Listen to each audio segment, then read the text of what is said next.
Hey everybody, Marcos Villegas here, joined with Jessie Magdaleno, and we're talking about this April 22nd card that you will be a part of, defending your title belt that you won against Nonito Donaire here in Carson, California.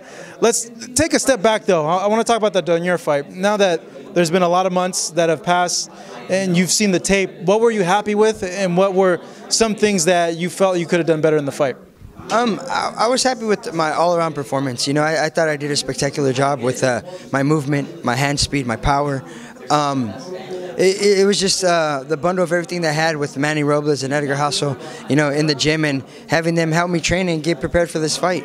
And as I watched the tape, I know I won the majority of the rounds. I know I pulled it off. A lot of people would say otherwise, but you know they don't know because they've never been in the ring. If they never laced on a pair of gloves with what a future Hall of Famer like how Donaire was, and a legend that he created for himself. But as a fighter, I had no doubt when they announced the winner. I knew I won the fight, and you know, I'm looking forward to continue putting on great shows. What'd you make of Nonito's team saying that they felt they won the fight based on the quality of punches they landed and what Salas said in particular as well? You know, he was strong. He was strong for the first 15, 20 seconds of each round, and then later, you know, faded. I think he feels like he won because he was the aggressor coming forward. But as you look in the fight, he wasn't throwing. And if he did throw, he missed a lot of his punches. And, you know, he did have a big round, I believe in the 10th round, where he caught me with a right hand and shook me a little bit. But other than that, I didn't feel endangered. I didn't feel like he was taking control of the fight. I knew I was. I knew I was on the back foot, and I was making him miss and making him pay for the majority of the mistakes he was doing. Was a rematch ever presented to you to happen on this card or at all in the future?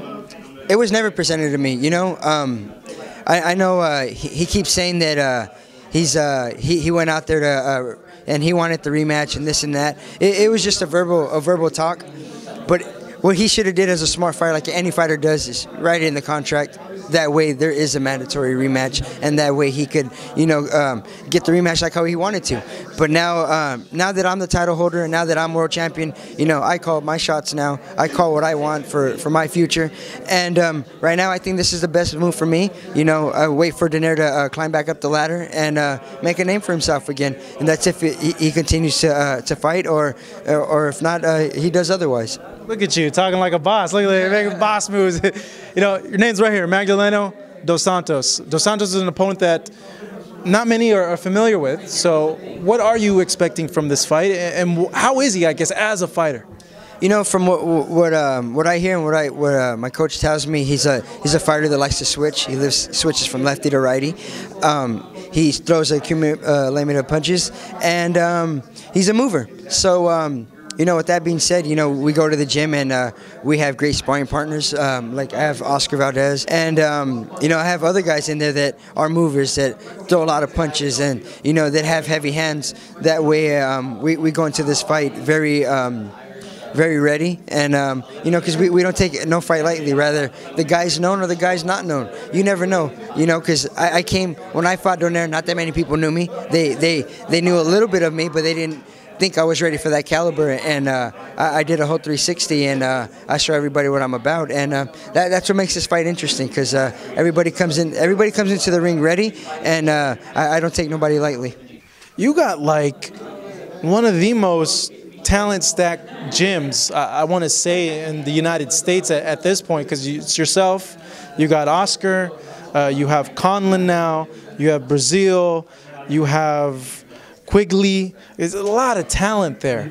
You know, being in that environment, I would imagine, and just sharing the collective goal of being on top must just help you leaps and bounds compared to anywhere else, right? Yes, sir. It's a great platform that we have there at the gym, because you have guys like myself and Oscar who are already world champions that we still seek to get more and more, and you have the other guys that are willing to become world champion, that want to become world champion. So they work extremely hard, and it's something great to be a part of and get to watch every step they make, and as they get closer and closer to either becoming a world title or getting the NABF or NABO title, because each title you get, it's a very happy and pleasant feeling getting, and it just works your way up to getting the big titles. The division you're in right now, you're one of like the figures that sticks out the most, given your profile and you're media friendly and you do a lot of interviews in media. The one division up, though, has a lot of big names, a lot of big money fights. I guess how soon do you foresee yourself moving up to that division, or is clearing out this division like a goal first and then you'll move up? Or is it something that you'll entertain given the right matchup? Yeah, this is one of my goals. You know, I want to be able to sweep up 122, and once that happens, I want to move up to 126. And if everything goes right, if God plans my path correctly, which I'm sure He has, move up to maybe even 130 and maybe end my career at 35. Maybe that'd be 4 divisions, right? World champion, if you're able to achieve that. It's a lot of divisions, man. Yeah, and it's a lot of hard work, but I'm young, I'm hungry, and that's one of my dreams and one of my things to do to check off one of my list. I haven't seen your brother in a while, actually. I want to say like in 6 months. How's he doing, and does he have a fight coming up? He's doing great.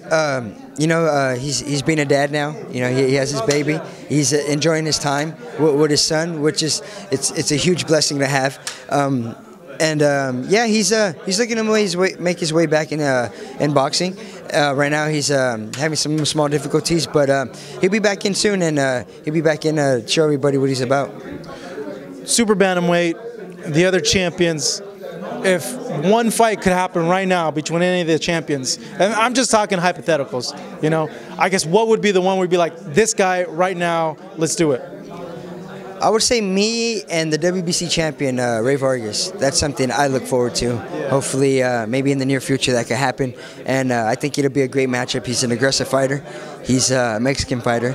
And what's better to have 2 great Mexicans go at it and put on a great show for everybody to watch. Before you can get to that, you got a date right here, April 22nd, StubHub Center, pay-per-view. This guy right here on the card defending his super bantamweight title. It's going to be a good fight. It happens at the StubHub. Marcos Villegas for Fight Hub TV.